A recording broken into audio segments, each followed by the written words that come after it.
Viewers welcome back on programme. Viewers गलबात करन जा रहे हैं कि अपने आप ਨੂੰ ਸੁਪਰ ਪਾਵਰ ਐਲਾਨਣ ਦਾ ਦਾਅਵਾ ਕਰਨ ਵਾਲੇ ਭਾਰਤੀ ਹਾਕਮਾਂ ਦੀ ਫੂਕ ਅੰਤਰਰਾਸ਼ਟਰੀ ਰਿਪੋਰਟਾਂ ਕੱਢ ਦਿੰਦੀਆਂ ਨੇ। ਗਲੋਬਲ ਹੰਗਰ ਇੰਡੈਕਸ ਦੀ ਰਿਪੋਰਟ ਵਿੱਚ ਸਰਵੇ ਕੀਤੇ ਗਏ ਔਰ 125 ਮੁਲਕਾਂ ਵਿੱਚੋਂ ਭਾਰਤ ਦਾ ਸ਼ਰਮਨਾਕ 111ਵਾਂ ਨੰਬਰ ਹੈ। ਸੋ ਇਸ ਬਾਰੇ ਆਪਾਂ ਗੱਲਬਾਤ ਕਰਨ ਜਾ ਰਹੇ ਹਾਂ ਔਰ ਨਾਲ ਜਿਹੜੇ ਤੁਹਾਡੇ ਲਾਈਵ ਮੈਸੇਜ ਨੇ ਉਹ ਵੀ ਆਪਾਂ ਲਵਾਂਗੇ। ਸੋ ਅਸੀਂ ਚਾਹਾਂਗੇ ਕਿ ਤੁਸੀਂ ਇਸੇ ਤਰ੍ਹਾਂ ਬਣੇ ਰਹਿਣਾ, ਦੇਖਣ ਸੁਣਨ ਲਈ ਲਿਖਣ ਲਈ ਤੁਹਾਡਾ ਸਭ ਦਾ ਬਹੁਤ ਧੰਨਵਾਦ ਜੀ। ਡਾਕਟਰ ਸਾਹਿਬ ਕੀ ਵਿਚਾਰਾਂ ਨੇ? ਦੇਖੋ, ਵਰਲਡ ਸਿੱਖ ਪਾਰਲੀਮੈਂਟ ਦੇ ਸੈਸ਼ਨ 'ਚ ਜਿਹੜਾ ਫਸਟ ਡੇ ਸੈਸ਼ਨ ਸੀ, ਇੱਕ ਪ੍ਰੈਜ਼ੈਂਟਰ ਜਿਹੜੇ ਯੂਕੇ ਤੋਂ ਸੀ, ਬਹੁਤ ਅੱਛੀ ਪ੍ਰੈਜ਼ੈਂਟੇਸ਼ਨ ਸੀ ਉਹਨਾਂ ਦੀ ਔਰ ਉਹ ਇਹ ਵਾਸਤਾ ਵੀ ਦੇ ਰਹੇ ਸੀ ਕਿ ਭਾਈ ਰਿਵਰਸ ਮਾਈਗ੍ਰੇਸ਼ਨ ਕਰੋ, ਉੱਥੇ ਜਾਓ। ਲੇਕਿਨ ਉਹਦੇ 'ਚ ਇੱਕ ਆਰਗੂਮੈਂਟ ਉਹਨਾਂ ਨੇ ਦਿੱਤਾ ਕਿ ਭਾਰਤ ਬਹੁਤ ਵੱਡੀ ਜਿਹੜੀ ਹੈ ਇਕਨੋਮਿਕਲ ਪਾਵਰ ਬਣ ਗਿਆ ਹੈ, ਬਣਨ ਵੀ ਜਾ ਰਿਹਾ ਹੈ ਔਰ ਬਹੁਤ ਓਪਰਚੁਨਿਟੀਜ਼ ਹੋਣਗੀਆਂ ਇਕਨੋਮਿਕਲ ਔਰ ਦੂਜੇ, ਅਤੇ ਸਾਨੂੰ ਜਿਹੜੇ ਇੱਥੋਂ ਵੀ ਨੇ ਉਹਨਾਂ ਨੂੰ ਜਾ ਕੇ ਆਪਣਾ ਪੰਜਾਬ ਵੀ ਵਸਾਉਣਾ ਚਾਹੀਦਾ। ਦੂਜਾ ਅਤੇ ਹਾਲਾਂ ਸਪੀਕਰ ਦੀ ਕੁਰਸੀ 'ਤੇ ਹੁੰਦੇ ਆ ਬਹੁਤ ਵਾਰ ਤੁਸੀਂ ਕਮੈਂਟ ਤਾਂ ਨਹੀਂ ਕਰਦੇ, ਪਰ ਮੇਰੇ ਤੋਂ ਨਹੀਂ ਜਿਹੜਾ ਮੈਂ ਕੰਟਰੋਲ ਕਰ ਸਕਿਆ ਵਿਦ ਰਿਸਪੈਕਟ ਉਹਨੂੰ ਮੈਂ ਕਿਹਾ ਜੀ ਤੁਹਾਡਾ ਜਿਹੜਾ ਇਹ ਥਾਟ ਹੈ ਰਿਵਰਸ ਮਾਈਗ੍ਰੇਸ਼ਨ ਦਾ, ਇਹੀ ਭਾਈ ਅੰਮ੍ਰਿਤਪਾਲ ਸਿੰਘ ਉਹਨਾਂ ਨੇ ਵੀ ਕਾਲ ਦਿੱਤੀ ਸੀ, ਇਹ ਤਾਂ ਸਮਝ ਆ ਸਕਦਾ, ਲੇਕਿਨ ਜੇ ਇਹਨੂੰ ਤੁਸੀਂ ਤਾਂ ਇਸ ਲਈ ਤਾਂ ਕਿ ਕਿਉਂਕਿ ਸਾਡੇ ਬਾਹਰ ਨਿਕਲ ਰਹੇ ਨੇ ਔਰ ਉੱਥੇ ਲਿਆ ਕੇ ਬਈਏ ਵਸਾ ਕੇ ਸਾਡੀ ਡੈਮੋਗ੍ਰਾਫੀ ਬਦਲੀ ਜਾ ਰਹੀ ਹੈ। ਪਰ ਜੇ ਤੁਸੀਂ ਇਹਨੂੰ ਇਸ ਨਾਲ ਜੋੜੋ ਕਿ ਜੀ ਕਿਉਂਕਿ ਇੰਡੀਆ ਬਹੁਤ ਇਕਨੋਮਿਕਲੀ ਤਰੱਕੀ ਕਰ ਰਿਹਾ, ਜਿਹੜੇ ਜਾਣਗੇ ਉਹਨਾਂ ਲਈ ਬੜੀਆਂ ਇਕਨੋਮਿਕਲ ਓਪਰਚੁਨਿਟੀਜ਼ ਨੇ। ਮੈਂ ਕਿਹਾ ਉਹ ਤਾਂ ਉੱਥੋਂ ਦੇ ਲੋਕਾਂ ਨੂੰ ਵੀ ਪਤਾ, ਨਿਕਲ ਹੀ ਉੱਥੋਂ ਰਹੇ ਨੇ, ਇਸ ਲਈ ਵੀ ਉੱਥੇ ਉਹਨਾਂ ਦੇ ਕੋਲ ਕੋਈ ਬੇਸਿਕ ਜਿਹੜੀਆਂ ਨੇ ਸਹੂਲਤਾਂ ਵੀ ਨਹੀਂ ਨੇ ਕਿਸੇ ਚੀਜ਼ ਦੀਆਂ। ਬਾਕੀ ਮੈਂ ਕਿਹਾ ਇਹ ਜਿਹੜਾ ਇਹਨਾਂ ਦਾ ਝੂਠਾ ਪ੍ਰੋਪੇਗੈਂਡਾ ਹੈ ਕਿ ਸੁਪਰ ਪਾਵਰ ਬਣ ਗਈ, ਵੱਡੀ ਇਕੋਨਮੀ, ਵੱਡੀ ਮਾਰਕੀਟ, ਮੈਂ ਕਿਹਾ ਵੀ ਈਵਨ ਇਹ ਜਿਹੜਾ $2.5 ਟ੍ਰਿਲੀਅਨ ਦੀ ਇਕੋਨਮੀ ਕਹਿੰਦੇ ਨੇ ਉਹ ਵੀ ਨਹੀਂ ਹੈਗੀ ਇਹਨਾਂ ਦੀ। ਔਰ ਸਿੱਧੀ ਗੱਲ ਜੇ ਮੈਂ ਹੁਣ ਇਸ ਆਰਟੀਕਲ ਤੋਂ ਬਾਅਦ ਇਹ ਕਹਿਣੀ ਚਾਹੁੰਦਾ ਵੀ ਇੱਕ ਪਾਸੇ ਕ੍ਰੈਡਿਟ ਲੈਂਦੇ ਨੇ ਕਿ ਜੀ ਅਸੀਂ 80 ਕਰੋੜ ਲੋਕਾਂ ਨੂੰ ਚਾਵਲ, ਕਣਕ, ਦੂਜੀ ਤੀਜੀ ਸਬਸਿਡਾਈਜ਼ਡ ਪ੍ਰਾਈਸ 'ਤੇ ਦੇ ਰਹੇ ਹਾਂ ਜਾਂ ਮੁਫਤ ਦੇ ਰਹੇ। ਹੁਣ ਜੇ 1 ਬਿਲੀਅਨ 400 ਮਿਲੀਅਨ ਲੋਕਾਂ 'ਚੋਂ ਜਿਹੜੀ ਆਲਮੋਸਟ ਤੁਹਾਡੇ 140 ਕਰੋੜ ਬਣ ਜਾਂਦੇ ਨੇ, 140 ਕਰੋੜ 'ਚੋਂ 80 ਕਰੋੜ ਤੁਹਾਡੇ ਰਿਆਇਤੀ ਚੌਲ ਅਤੇ ਦਾਲ ਖਾ ਕੇ ਅਤੇ ਕਣਕ ਖਾ ਕੇ ਜ਼ਿੰਦਗੀ ਕੱਟ ਰਹੇ ਨੇ, ਅਤੇ ਕਿਹੜੀ ਇਕੋਨਮੀ ਹੈ ਜੀ ਉੱਥੇ, ਕਿਹੜੀ ਮਾਰਕੀਟ ਹੈ? ਸੋ ਜਿਹੜਾ ਪ੍ਰੋਪੇਗੈਂਡਾ ਹੁੰਦਾ ਝੂਠਾ ਝੂਠ ਹੀ ਹੁੰਦਾ। ਔਰ ਇਹ ਜਦੋਂ ਇੰਟਰਨੈਸ਼ਨਲ ਰਿਪੋਰਟਾਂ ਆਉਂਦੀਆਂ ਨੇ ਕਿ ਹਿਊਮਨ ਡਿਵੈਲਪਮੈਂਟ ਇੰਡੈਕਸ ਦੇ ਵਿੱਚ ਇੰਡੀਆ ਕਿੱਥੇ ਹੈ, ਦੂਸਰੇ 'ਚ ਕਿੱਥੇ ਹੈ। ਹੁਣ ਇੱਕ ਅੱਜ ਜਿਹੜਾ ਹੁਣ ਗਲੋਬਲ ਹੰਗਰ ਇੰਡੈਕਸ ਇੱਕ ਰੈਪੂਟੇਬਲ ਰਿਪੋਰਟਿੰਗ ਹੈ ਕਿ ਦੁਨੀਆ 'ਚ ਕਿੱਥੇ ਕਿੱਥੇ ਕਿੰਨੇ ਲੋਕ ਭੁੱਖੇ ਸੌਂਦੇ ਨੇ, ਉਹਨਾਂ ਦਾ ਕਿੰਨਿਆਂ ਦੀਆਂ ਮੁੱਢਲੀਆਂ, ਇਹ ਸਿਰਫ ਢਿੱਡ ਨਾਲ ਸੰਬੰਧਿਤ ਹੈ, ਹੰਗਰ ਨਾਲ ਸੰਬੰਧਿਤ ਹੈ, ਨਾ ਹੀ ਗਲੋਬਲ ਹੰਗਰ ਇੰਡੈਕਸ ਹੈ। ਔਰ ਹੁਣ ਇਹਨਾਂ ਦੇ ਮੀਡੀਆ ਦੀ ਹੀ ਖਬਰ ਹੈ ਕਿਉਂਕਿ ਇੰਟਰਨੈਸ਼ਨਲ ਨਿਊਜ਼ ਹੈ, India ranks 111 out of 125 countries in global hunger index. Government contests the report again and questions the use of data for child wasting from NFHS 5 instead of Poshan tracker। ਹੁਣ global hunger index ਨੇ 125 ਮੁਲਕਾਂ ਦਾ survey ਕਰਕੇ ਕਿਹਾ ਕਿ Bharat 111ਵੇਂ number ਦੇ ਉੱਤੇ ਲਾਈ ਕਰਦਾ ਹੈ। ਯਾਨੀ ਹੁਣ ਇਹ ਜਿਹੜਾ ਇਹਦਾ ਨੰਬਰ ਹੈ ਉਹਦੇ 'ਚ ਤੁਸੀਂ ਇਹ ਦੇਖੋਗੇ ਕਿ ਵੀ ਕਿਹੜੇ ਮੁਲਕਾਂ ਦੇ ਨਾਲ ਭਾਰਤ ਹੈ, Afghanistan, Haiti and 12 sub Saharan countries perform worse than India. ਜਿਹੜੇ ਭਾਰਤ ਤੋਂ ਥੱਲੇ ਨੇ ਉਹ ਸਬ ਸਹਾਰਾ ਡੈਜ਼ਰਟ ਦੇ ਹੇਤੀ ਵਰਗੇ ਮੁਲਕ, ਅਫਗਾਨਿਸਤਾਨ ਵਰਗੇ ਜਿਹੜੇ ਵਿਚਾਰੇ ਊਂ ਜਿਹੜੇ ਨੇ ਉਹ ਭੁੱਖ ਨੰਗ ਦਾ ਸ਼ਿਕਾਰ ਨੇ। ਇਹ ਹੈ ਸੁਪਰ ਪਾਵਰ ਭਾਰਤ। ਗਲੋਬਲ 2025 ਤੱਕ ਅਸੀਂ ਚਾਈਨਾ ਨੂੰ ਬੀਟ ਕਰ ਦਿਆਂਗੇ, 2050 ਤੱਕ ਅਮਰੀਕਾ ਨੂੰ ਪਿੱਛੇ ਛੱਡ ਦਿਆਂਗੇ, ਅਸੀਂ ਚੰਦਰਮਾ ਦੇ ਉੱਤੇ ਗੱਡਾ ਭੇਜ ਦਿੱਤਾ, ਅਸੀਂ ਵੱਡੀ ਸੁਪਰ ਪਾਵਰ, ਅਸੀਂ ਦੁਨੀਆ ਨੂੰ ਮੁਫਤ ਵੈਕਸੀਨ ਦੇ ਦਿੱਤੀ ਕੋਵਿਡ ਦੀ, ਫਲਾਣਾ। ਹੁਣ ਉਹਨਾਂ ਨੇ ਇਹ ਜਿਹੜਾ ਫਿਰ ਪ੍ਰੋਪਰ ਪੂਰੀ ਟੈਕਨੀਕੈਲਿਟੀ ਹੈ ਕਿ ਉਹਨਾਂ ਨੇ ਕੀ ਕੀ ਕ੍ਰਾਈਟੇਰੀਆ ਅਪਣਾਇਆ। ਔਰ ਜਿਸ ਮੋਦੀ ਦੇ ਪੀਰੀਅਡ ਨੂੰ ਇੱਕ ਅੰਮ੍ਰਿਤ ਕਾਲ ਕਹਿ ਕੇ ਪ੍ਰੀਚ ਕਰ ਰਹੇ ਨੇ, ਇਹ ਜਿਹੜੀ ਸਭ ਤੋਂ ਵਰਸਟ ਹਾਲਤ ਹੰਗਰ ਦੀ ਹੋਈ ਉਹ ਜਿਹੜੀ ਹੈ ਇਹ ਪਿਛਲੇ 12 ਸਾਲਾਂ ਦੇ ਵਿੱਚ ਹੋਈ, ਜਿਹਦੇ 'ਚੋਂ 9 ਸਾਲ ਮੋਦੀ ਦਾ ਰਾਜ ਹੈ। ਔਰ ਉਹਦੀ ਉਹਨਾਂ ਨੇ ਕਿਹਾ ਕਿ ਵੀ ਇਹ ਜਿਹੜਾ ਇਸ ਸਾਰੇ ਦੇ ਵਿੱਚ ਇੰਡੀਆ ਨੂੰ ਬਹੁਤ ਮਿਰਚਾਂ ਲੱਗੀਆਂ। ਉਹਨਾਂ ਨੇ ਕਿਹਾ ਜੀ ਨਹੀਂ ਇਹ ਜਿਹੜਾ ਉਹਨਾਂ ਨੇ ਕ੍ਰਾਈਟੇਰੀਆ ਯੂਜ਼ ਕੀਤਾ ਗਲੋਬਲ ਹੰਗਰ ਇੰਡੈਕਸ ਨੇ ਉਹ ਫਲਾਣਾ ਸੀ, NFHS 5 ਨੂੰ ਯੂਜ਼ ਕੀਤਾ ਜੇ ਪੋਸ਼ਾਣ ਟਰੈਕਰ ਯੂਜ਼ ਕਰਦੇ ਫਿਰ ਸਾਡੀ ਇੰਨੀ ਮਾੜੀ ਹਾਲਤ ਨਹੀਂ ਹੈ। ਔਰ ਇਸ ਸਾਰੇ ਦੇ ਉੱਤੇ ਜਿਹੜਾ ਹੁਣ ਜਿਹੜੇ ਤੁਸੀਂ ਉਹਨਾਂ ਦੇ ਭੁੱਖ ਨੰਗ ਦਾ ਹਾਲ ਦੇਖੋ, ਤੇ ਈਵਨ ਲੈਟਨ ਅਮਰੀਕਾ ਔਰ ਕੈਰੀਬੀਅਨ ਦੀਆਂ ਕੰਟਰੀਜ਼ ਵੀ ਜਿਹੜੀਆਂ ਨੇ ਉਹ ਭਾਰਤ ਨਾਲੋਂ ਉਹਨਾਂ ਨੇ ਬੈਟਰ ਪਰਫਾਰਮ ਕੀਤਾ। ਜਿਸ ਚਾਈਨਾ ਨਾਲ ਜਿਹੜਾ ਉਹ ਕੰਪੇਅਰ ਕਰ ਰਹੇ ਨੇ, ਚਾਈਨਾ ਤਾਂ ਟੌਪ ਨੰਬਰਾਂ ਤੇ ਜਾਂਦਾ ਜਿਹੜਾ ਦੇ ਉਹਨਾਂ ਨੇ। ਔਰ ਇਹੀ ਗੱਲ ਉਹਨੇ ਮਾਓ ਸੇ ਤੁੰਗ, ਭਾਵੇਂ ਉਹਨਾਂ ਦੀ ਅਸੀਂ ਕਮਿਊਨਿਜ਼ਮ ਦੀ ਆਈਡੀਓਲੋਜੀ ਨਾਲ ਨਾ ਸਹਿਮਤ ਹੁੰਦੇ ਹੋਈਏ, ਜਦੋਂ ਮਾਓ ਸੇ ਤੁੰਗ ਨੂੰ ਪਹਿਲਾ ਉਹਦਾ ਇੰਟਰਵਿਊ ਆਇਆ ਤਾਂ ਉਹਨੂੰ ਪੁੱਛਿਆ ਗਿਆ ਸੀ ਵੀ ਕੀ ਤੁਹਾਡੇ ਕਮਿਊਨਿਜ਼ਮ ਨੇ ਕੀਤਾ। ਉਹਨੇ ਕਿਹਾ ਸੀ ਕਿ ਵੀ ਮੈਂ ਐਟਲੀਸਟ ਹਰ ਇੱਕ ਚੀਨੀ ਦੇ ਢਿੱਡ 'ਚ ਰੋਟੀ, ਉਹਦੇ ਤਨ ਤੇ ਕਮੀਜ਼ ਔਰ ਉਹਦੇ ਸਿਰ ਤੇ ਛੱਤ ਉਹਨੂੰ ਦਿੱਤੀ ਹੈ ਕਿ ਵੀ ਮੈਂ ਇਹ ਕੰਮ। ਔਰ ਇਹਦੇ 'ਚ ਕੋਈ ਸ਼ੱਕ ਨਹੀਂ ਹੈ ਕਿ ਹੁਣ ਤਾਂ ਚਾਈਨਾ ਦੀ ਇਕਨੋਮੀ ਕਿੱਥੇ ਜਾ ਕੇ ਖੜੀ ਹੈ, ਅਮਰੀਕਾ ਦੇ ਨਾਲ ਉਹ ਮੁਕਾਬਲਾ ਕਰਦੇ ਨੇ। ਤੇ ਇਹ ਭੁੱਖਿਆਂ ਨੰਗਿਆਂ ਦਾ ਦੇਸ਼ ਜਿਹੜੇ ਆਪਣੇ ਆਪ ਨੂੰ ਸੁਪਰ ਪਾਵਰ ਪ੍ਰੈਜ਼ੈਂਟ ਕਰਦੇ ਨੇ, ਆ ਉਹਨਾਂ ਦਾ 105 ਚੋਂ 111 ਚ ਹੇਤੀ ਤੇ ਸਬ ਸਹਾਰਨ ਡੈਜ਼ਰਟ ਕੰਟਰੀਜ਼ ਦੇ ਬਰਾਬਰ ਹੈ। ਇਹ ਦੁਨੀਆ ਦਾ ਇਹ ਵਿਸ਼ਵ ਗੁਰੂ ਬਣੇ ਹੋਏ ਨੇ ਦੁਨੀਆ ਦੇ। ਜੀ ਡਾਕਟਰ ਸਾਹਿਬ, ਤੁਹਾਡਾ ਬਹੁਤ ਸ਼ੁਕਰੀਆ। ਸੋ ਆਪਣੇ ਵਿਊਅਰਸ ਦੇ ਮੈਸੇਜ ਲੈਣ ਜਾਣਿਆ ਸਭ ਦਾ ਪਹਿਲਾਂ ਹੀ ਸ਼ੁਕਰੀਆ ਕਰ ਦਿੰਦੇ ਆ। ਔਰ ਬਲਜੀਤ ਵਰਾਜ ਜੀ ਸਾਨੂੰ ਫਤਿਹ ਬੁਲਾਉਂਦੇ ਨੇ। ਇੰਦਰਜੀਤ ਸਿੰਘ ਸੰਧੂ ਜੀ ਖਾਲਸਾ ਜ਼ਿੰਦਾਬਾਦ, ਖਾਲਸਾ ਰਾਜ, ਵਾਹਿਗੁਰੂ ਮੇਰ ਕਰਨ ਸਾਰਿਆਂ ਤੇ ਵਾਹਿਗੁਰੂ ਜੀ। ਜ਼ੁਬੇਰ ਜਾਕੂਬ ਜੀ ਕਹਿੰਦੇ ਨੇ ਕਿ ਦੇਖ ਲੈਣਾ ਡਾਕਟਰ ਸਾਹਿਬ, ਇਹਨਾਂ ਨੇ ਕਿਹਾ ਕਿ 60 ਇਸਲਾਮਿਕ ਜਿਹੜੇ ਮੁਲਕ ਨੇ ਫਲਸਤੀਨ ਕੀ ਜਿਹੜੀ ਤਬਾਹੀ ਹੈ ਖਾਮੋਸ਼ ਹੋ ਕੇ ਦੇਖ ਰਹੇ ਨੇ।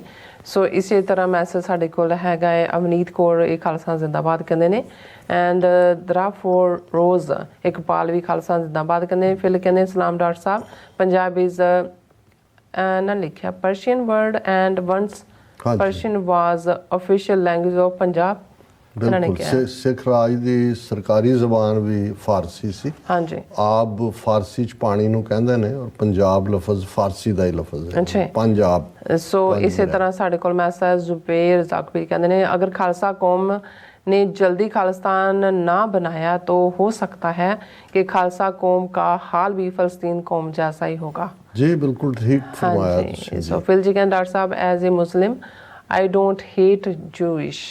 सो दविंदर संधू जी फतेह बुलांदे ने। जुबेर जी कहते कश्मीर तो बिल्कुल ताड़े पर मेरे ख्याल ताड़े उन्होंने ताड़िया है। सो इंडिया 1 लाख कश्मीरी शहीद कर चुका है। सो इसी तरह इस तो भी हाँ जी, लखविंदर सिंह गालक सत श्री अकाल, अकाल गुरु साहिब खालसा जिंदाबाद आज़ाद, पंजाब खुशहाल पंजाब। जसवीर बराड़ जी भी फतेह बुलांदे ने। फिर कहंदे ने साडे कोल मैं सुने हंग सिंह जी भी आए ने। सो इन्हां दा भी बहुत बहुत शुक्रिया। साडे रेगुलर व्यू ने। हाँ जी। पनीत मम कहंदे ने came across a very interesting video. If anyone interested, it's by the wire and gives more history detail about genocides पता नहीं कहंदे ने and हिंदुत्व relationship। फिर उन्होंने कहा it's the titled इजराइल फलस्तीन युद्ध का बहाना, भारत के मुसलमान बने निशाना, उन्होंने लिखा है। फिर कहते हैं an interesting comment is displayed at 7 minutes 50 seconds। फिर इसी तरह जसवंत फिर इसी तरह मैसेज उन्होंने फिर क्या कि at a spiritual level where attention goes energy flow, where attention goes energy flows, उन्होंने लिखा है। एंड फिर इसी तरह मनजीत सिंह मठारो जी भी लिखते हैं। एंड जसवीर बराड़ जी कहते हैं हमेशा तरह खालसान रेफरेंडम वोटिंग 29 अक्टूबर, सरी वैनकूवर कैनेडा, पंजाब हाल खालसा जिंदाबाद। मनजीत सिंह मठारू जी भी आए ने, फतेह बुलांदे ने। And Khalsa must win, Waheguru Sahib blessings all six, Khalsa जिंदाबाद कहते हैं। एंड टीवी 4 जिंदाबाद कहते हैं। बहुत शुक्रिया। और मैं मेरा ख्याल है हुण फेसबुक पे आ जा। अज पहला फतेह साडी भैन खालिस्तानी कौर, ब्यूटीफुल नेम। और रंजोत सिंह सिद्धू, गुरसिद्धू, हरमिंदर सिंह, सोहन सिंह माहल, परदेसी जी वातमा, इन्हां सारियां दी फतेह और मैसेज ने। और ਜਿਹੜਾ ਦੀਪ ਸਿੰਘ ਫਿਰ ਪਰਦੇਸੀ ਜੀਵਾਤਮਾ, ਉਹਨਾਂ ਨੇ ਇੱਕ ਦੂਸਰੇ ਦੇ ਨਾਲ ਜਿਹੜਾ ਕਮੈਂਟ ਕੀਤਾ। ਉਹਨਾਂ ਨੇ ਕਿਹਾ ਜੀ ਬ੍ਰਾਹਮਣਵਾਦ ਤਾਂ ਖਾਲਿਸਤਾਨ ਵਿੱਚ ਹੀ ਖਤਮ ਹੋਏਗਾ, ਕੋਈ ਹਰਜ ਨਹੀਂ ਬੁੱਤ ਤੇ ਫੋਟੋ ਵਿੱਚ ਹੁਣ ਖਾਲਿਸਤਾਨ ਵੇਲੇ ਫਿਰ ਦੇਖੀ ਜਾਓ।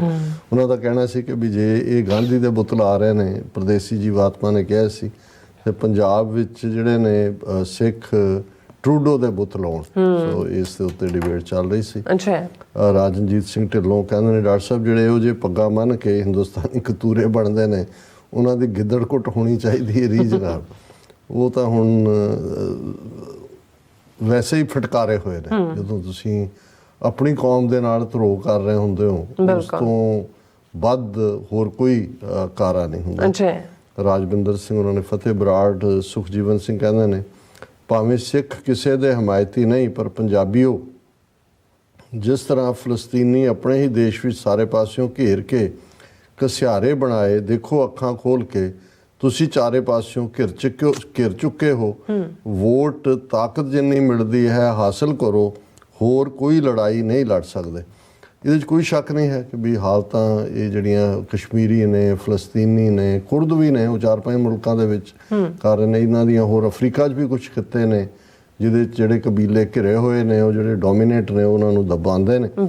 ਔਰ ਫਿਰ ਜਸਪਾਲ ਸਿੰਘ, ਦਵਿੰਦਰ ਸੰਧੂ, ਸੋਹਣ ਸਿੰਘ ਮਾਰ ਕਹਿੰਦੇ ਨੇ ਡਾਕਟਰ ਸਾਹਿਬ ਹਿੰਦੂਤਵਾ ਗੋਲਕ ਵਿੱਚ ਕੁਝ ਨਹੀਂ ਪਾਉਂਦੇ, ਸਿਰਫ ਜਦੋਂ ਜੋਤ ਵਾਲੀ ਥਾਲੀ ਕਮਾਉਂਦੇ ਨੇ ਉਦੋਂ 25 ਸੈਂਟ 5 ਜਾਂ 10 ਸੈਂਟ ਚੜਾਉਂਦੇ। ਅੱਖੀਂ ਦੇਖਿਆ ਹਾਲ ਜੀ। ਬਿਲਕੁਲ ਠੀਕ ਕਿਹਾ, ਮੈਂ ਤਾਂ ਹੀ ਦਵਾਨੀਆਂ ਕਿਹਾ ਸੀ ਕਿ ਵੀ ਰਾਜਵਿੰਦਰ ਸਿੰਘ ਕਹਿੰਦੇ ਨੇ ਡਾਕਟਰ ਸਾਹਿਬ when are these rental Sikhs going to realise what this terrorist Indian state has done to us. Rajwinder Singh ji ਇਹ ਜਿਹੜੇ ਹੈ ਹੀ ਪਹਾੜੇ ਦੇ ਟੱਟੂ, ਉਹ ਕਿਸੇ ਦੇ ਵੀ ਬਣ ਜਾਣਗੇ। ਉਹਨਾਂ ਨੂੰ ਜਿਹੜਾ ਉਹਨਾਂ ਦਾ ਤੁਸੀਂ ਮੁੱਲ ਤਾਰੋ, ਉਹਦੇ ਗੁਣ ਗਾਣ ਲੱਗ ਜਾਣਗੇ ਜਿਹੜਾ ਵੀ ਇਹਨਾਂ ਦਾ ਕਰਦਾ। ਫਿਰ ਰਾਜਵਿੰਦਰ ਸਿੰਘ ਕਹਿੰਦੇ ਨੇ terrorist Indian state should close embassies in Canada and other countries where they claim they are unsafe and keep everyone in their safe and filthy India। ਮੇਰਾ ਖਿਆਲ ਹੈ ਵੀ ਇਹ ਜਿਹੜਾ ਡਿਪਲੋਮੈਟਿਕ ਆਪਸੀ ਚੱਲ ਰਿਹਾ ਟਕਰਾ ਇਸ ਪਾਸੇ ਵਾਲੀ ਅਲਟੀਮੇਟਲੀ ਜਾਏਗਾ, ਕਿਉਂਕਿ ਜੇ ਕੈਨੇਡਾ ਜਿਸ ਮਜ਼ਬੂਤੀ ਨਾਲ ਜਸਟਿਸ ਮੰਗ ਰਿਹਾ ਵੀ ਅਕਾਊਂਟੇਬਿਲਿਟੀ ਇੰਡੀਆ ਦੀ ਹੋਏ, ਇਹੀ ਹੋਏਗਾ ਫਾਈਨਲੀ ਵਿਦਡਰਾਅਲ ਆਫ ਦਾ ਐਂਬੈਸਡਰਸ ਔਰ ਹਾਈ ਕਮਿਸ਼ਨਰਸ। ਕਿਰਪਾਲ ਚੀਮਾ ਉਹਨਾਂ ਨੇ ਤਖਤੇ ਅਕਾਲ, ਮੇਰੀ ਆਨ ਮੇਰੀ ਸ਼ਾਨ, ਮੇਰੀ ਜਾਨ ਮੇਰੀ ਪਹਿਚਾਨ, ਮੇਰਾ ਈਮਾਨ ਮੇਰਾ ਜਹਾਨ, ਮੇਰਾ ਨਿਸ਼ਾਨ ਖਾਲਿਸਤਾਨ, ਖਾਲਸਾ ਰਾਜ ਰਾਜ ਕਰੇਗਾ ਖਾਲਸਾ। ਅਮਰੀਕ ਸਿੰਘ ਸਿੰਧਰ ਉਹਨਾਂ ਨੇ ਸਾਡੀਆਂ ਗੱਲਾਂ ਦੀ ਤਾਇਦ ਕੀਤੀ ਹੈ। ਟੋਨੀ ਢੀਂਡਸਾ ਕਹਿੰਦੇ ਨੇ ਸਾਨੂੰ ਸਾਡਾ ਰਾਜ ਭਾਗ ਗੁਰੂ ਸਾਹਿਬ ਜੀ ਨੇ ਦੇਣਾ ਹੈ, ਨਾ ਅਮਰੀਕਾ ਨੇ ਨਾ ਕੈਨੇਡਾ ਨੇ। ਅਤੇ ਟੋਨੀ ਢੀਂਡਸਾ ਜੀ ਐਫਰਟ ਤਾਂ ਖੁਦ ਕਰਨਾ ਪੈਂਦਾ ਹੈ, ਆਪ ਹੀ ਲੜਨਾ ਪੈਂਦਾ। ਗੁਰੂ ਦੀ ਰਹਿਮਤ ਹਮੇਸ਼ਾ ਗੁਰੂ ਨੇ ਤਾਂ ਦਿੱਤਾ ਹੋਇਆ, ਇਸ ਲਈ ਅਸੀਂ 2 ਵੇਲੇ ਰਾਜ ਕਰੇਗਾ ਖਾਲਸਾ ਪੜ੍ਹਦੇ ਹਾਂ, ਪਰ ਅਸੀਂ ਲੈਪਸ ਕੀਤਾ 47 'ਚ। ਹੁਣ ਸਾਨੂੰ ਜਿਹੜਾ ਹੈ ਉਹ ਗੁਰੂ ਕਾ ਖਾਲਸਾ ਜਿਹੜਾ ਉਹ ਐਫਰਟ ਕਰਕੇ ਲੈਂਦਾ ਗੁਰੂ ਦੀ ਰਹਿਮਤ। ਇੱਕ ਮਿੰਟ, ਸ਼ੇਰਬਾਜ਼ ਸਿੰਘ ਢਿੱਲੋਂ ਕਹਿੰਦੇ ਨੇ ਕਿ ਮੇਰੇ ਕੋਲ ਕਾਫੀ ਪੋਇਮਸ ਕਹਿੰਦਾ ਮੈਂ ਲਿਖੀਆਂ, ਬਟ ਜਿਹੜਾ ਉਹ ਜਾਂਦੇ ਨਹੀਂ ਹੈਗੀਆਂ। ਬਟ ਤੁਸੀਂ ਸਾਨੂੰ ਈਮੇਲ ਕਰ ਸਕਦੇ ਹੋ tv84.tv ਤੇ ਤੁਸੀਂ ਸਾਨੂੰ ਈਮੇਲ ਲਿਖ ਸਕਦੇ ਹੋ, ਕਿਉਂਕਿ ਉੱਪਰ ਸਕਰੀਨ ਦੇ ਉੱਪਰ ਆ ਵੀ ਰਿਹਾ ਜੋ ਵੀ ਤੁਸੀਂ ਲਿਖਣਾ ਹੈ, ਪੋਇਮ ਲਿਖਣੀ ਹੈ, ਕੋਈ ਮੈਸੇਜ ਲਿਖਣਾ ਹੈ। ਹਾਂਜੀ, SOS ਤੇ ਤੁਸੀਂ ਭੇਜ ਸਕਦੇ ਹੋ, ਕਿਉਂਕਿ ਇਹਦੇ ਤੇ ਆ ਰਿਹਾ ਸਾਡਾ ਜਿੱਦਾਂ ਐਡਰੈਸ ਆ ਰਿਹਾ, ਈਮੇਲ ਐਡਰੈਸ ਆ ਰਿਹਾ, ਤੁਸੀਂ ਉੱਤੇ ਭੇਜ ਸਕਦੇ ਹੋ। ਜਾਂ ਫੇਸਬੁੱਕ ਤੇ ਵੀ ਮੇਰੇ ਖਿਆਲ ਮੇਘਰਾ ਸਿੰਘ ਜੀ ਵੀ ਲਿਖਦੇ ਨੇ, ਉੱਤੇ ਵੀ ਤੁਸੀਂ ਲਿਖ ਸਕਦੇ ਹੋ। ਹਾਂ, ਫੇਸਬੁੱਕ ਤੇ ਹਾਂਜੀ। ਕਿਰਪਾਲ ਚੀਮਾ ਲਿਖਦੇ ਨੇ SGPC ਦਾ ਰਾਸ਼ਟਰੀਕਰਨ, ਇਲੈਕਸ਼ਨ ਔਰ ਸਿਲੈਕਸ਼ਨ, ਹਿੰਦੂਤਵਾ ਦੇ ਰਾਸ਼ਟਰੀ ਪ੍ਰਭਾਵ ਹੇਠ ਚੱਲ ਰਿਹਾ ਮੁਰਦਾ ਭਾਰਤੀ ਸੰਵਿਧਾਨ ਵੀ ਸਿੱਖ ਕੌਮ ਨਾਲ ਉਹੀ ਕੁਛ ਕਰ ਰਿਹਾ ਜੋ ਮੁਗਲਾਂ ਤੇ ਅੰਗਰੇਜ਼ਾਂ ਨੇ ਕੀਤਾ। ਪਰ ਅੰਗਰੇਜ਼ਾਂ ਨੇ ਬੜੀ ਚਲਾਕੀ ਨਾਲ ਸਿੱਖ ਕੌਮ ਨੂੰ ਖੁਸ਼ ਕਰਨ ਲਈ ਮਰਿਆ ਹੋਇਆ ਸੱਪ SGPC ਦੇ ਰੂਪ ਵਿੱਚ ਇੱਕ ਧਾਰਮਿਕ ਸੰਸਥਾ ਬਣਾ ਕੇ ਸਿੱਖ ਕੌਮ ਦੇ ਗਲ ਪਾ ਦਿੱਤਾ। ਪਰ ਮੈਂਬਰ ਉਹੀ ਰਾਸ਼ਟਰੀ ਸੋਚ ਵਾਲੇ ਜੋ ਸਿੱਖੀ ਸੋਚ ਤੋਂ ਕੋਹਾਂ ਦੂਰ ਨੇ ਚੁਣਨ ਲਈ ਅਸਿੱਧੇ ਹੱਥਕੰਡਿਆਂ ਤਰੀਕਿਆਂ ਨਾਲ ਗੁਪਤ ਸਰਕਾਰੀ ਮਦਦ ਜੋ ਅੱਜ ਤੱਕ ਵੀ ਜਾਰੀ ਹੈ। ਸਿਰਫ ਨਾਮ, ਚਿਹਰੇ, ਰੰਗ ਤੇ ਭਾਸ਼ਾ ਹੀ ਬਦਲੀ ਹੈ, ਜਿਸ ਦਾ ਨਤੀਜਾ ਸਾਡੇ ਸਾਰਿਆਂ ਦੇ ਸਾਹਮਣੇ।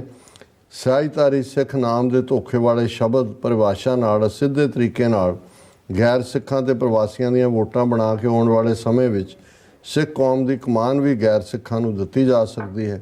ਨੋਟ ਕੀ ਤੁਸੀਂ ਕਦੇ ਸੁਣਿਆ ਸਹਿਜਧਾਰੀ ਹਿੰਦੂ ਜਾਂ ਕੋਈ ਹੋਰ ਕੌਮ, ਕਿਉਂਕਿ ਵੋਟ ਪ੍ਰਣਾਲੀ ਕਿਸੇ ਵੀ ਘੱਟ ਗਿਣਤੀ ਕੌਮ ਨੂੰ ਗੁਲਾਮ ਬਣਾ ਕੇ ਰੱਖਣ ਦਾ ਸਭ ਤੋਂ ਸੌਖਾ, ਸਸਤਾ ਤੇ ਆਸਾਨ ਤਰੀਕਾ ਹੈ। ਇਹ ਕੰਮ SGPC ਰਾਹੀਂ ਕਰਨਾ ਹੋਰ ਵੀ ਸੁਖਾਲਾ ਹੈ, ਕਿਉਂਕਿ ਚਿਹਰੇ ਤੇ ਸ਼ਕਲਾਂ ਤਾਂ ਸਾਡੇ ਨਾਲ ਮੇਲ ਖਾਂਦੀਆਂ ਨੇ ਤੇ ਸ਼ੱਕ ਵੀ ਕੋਈ ਨਹੀਂ ਕਰਦਾ। ਇਸ ਦੀਆਂ ਕਈ ਉਦਾਹਰਨਾਂ ਜਿਵੇਂ ਸਾਹਿਬ ਗੁਰੂ ਗ੍ਰੰਥ ਸਾਹਿਬ ਜੀ ਦੇ ਕਿੰਨੇ ਹੀ ਸਰੂਪ ਗਾਇਬ ਹੋਏ ਤੇ ਬੇਅਦਬੀ ਦੀਆਂ ਘਟਨਾਵਾਂ ਸਾਡੇ ਸਾਹਮਣੇ ਪ੍ਰਤੱਖ ਸਬੂਤ ਹਨ। ਸਿੱਖ ਕੌਮ ਦੀ ਧਾਰਮਿਕ ਸੰਸਥਾ ਹੀ ਸਿੱਖ ਕੌਮ ਗਲਤ ਤੇ ਝੂਠਾ ਕਿਤਾਬਾਂ ਤੇ ਮੀਡੀਆ ਰਾਹੀਂ ਪ੍ਰਚਾਰ ਕਰਨ ਵਾਲਿਆਂ ਦੀ ਸਿੱਧੇ ਤਰੀਕੇ ਨਾਲ ਚੁੱਪੀ ਵੜ ਕੇ ਸਾਥ ਦੇ ਰਹੀ ਹੈ। ਜ਼ਰਾ ਤੁਸੀਂ ਆਪ ਸੋਚੋ, ਅਗਰ ਤੁਸੀਂ ਆਜ਼ਾਦ ਹੋ ਫਿਰ ਗੁਲਾਮੀ ਕੀ ਹੁੰਦੀ ਹੈ। ਵੱਡਾ ਸੱਚ ਅਸਲ ਵਿੱਚ ਸਾਡੇ ਸਰਵਉੱਚ ਸਥਾਨ ਤੇ ਸ਼੍ਰੋਮਣੀ ਕਮੇਟੀ ਮੈਂਬਰਾਂ ਤੇ ਲਗਾਈ ਗਈ ਸਾਰੀ ਫੋਰਸ ਹਿੰਦੂਤਵਾਦੀ ਰਾਸ਼ਟਰੀ ਸੋਚ ਵਾਲੀ ਹੈ।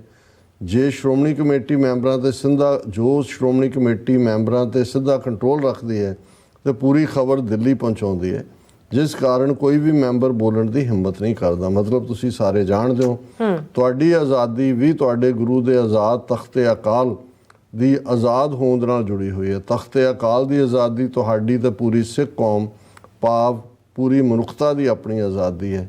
ਫੈਸਲਾ ਤੁਹਾਡਾ ਹੈ, ਆਜ਼ਾਦੀ ਜਾਂ ਗੁਲਾਮੀ। ਉਹਨਾਂ ਦੇ ਹੋਰ ਵੀ ਮੈਸੇजेस ਨੇ, ਪਰ ਮੈਂ ਘੜੀ ਵੱਲ ਵੀ ਦੇਖ ਰਿਹਾ।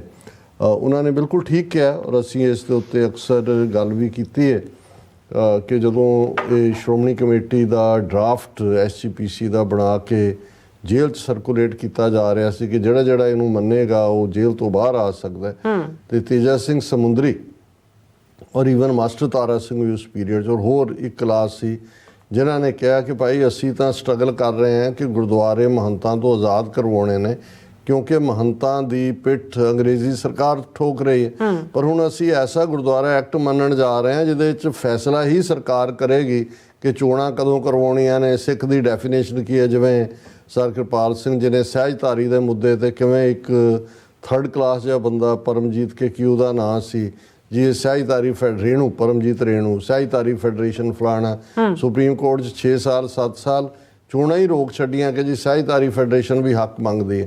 ਭਾਵੇਂ ਉਹ ਤੋੜ ਦਿੱਤਾ ਗਿਆ, ਲੇਕਿਨ ਇਹ ਉਦੋਂ ਹੀ ਉਹਨਾਂ ਨੇ ਕਰਵਾਉਣੀਆਂ ਨੇ ਆਪਣੇ ਟੁੱਚਿਆਂ ਦੇ ਹਵਾਲੇ। ਪਿਛਲੇ ਵੀ ਸਾਰੇ ਪੀਰੀਅਡ ਦੇ ਵਿੱਚ ਉਹਨਾਂ ਨੇ ਬਿਲਕੁਲ ਠੀਕ ਕਿਹਾ ਅਕਾਲ ਤਖਤ ਸ਼੍ਰੋਮਣੀ ਕਮੇਟੀ ਸਭ ਭਾਰਤੀ ਏਜੰਸੀਆਂ ਦੇ ਕੰਟਰੋਲ 'ਚ ਹੀ ਹੈ।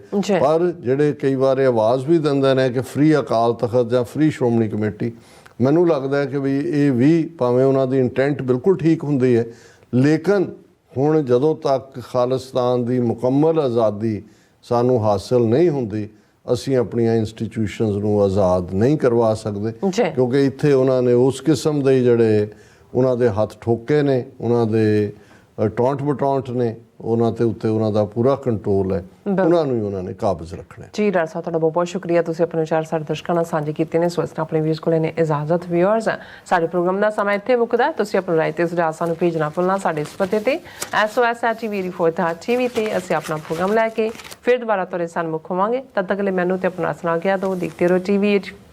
ਬੁਲਾ ਦਿਓ ਫਤਿਹ। ਵਾਹਿਗੁਰੂ ਜੀ ਕਾ ਖਾਲਸਾ, ਵਾਹਿਗੁਰੂ ਜੀ ਕੀ ਫਤਿਹ। ਰੱਬ ਰਾਖਾ।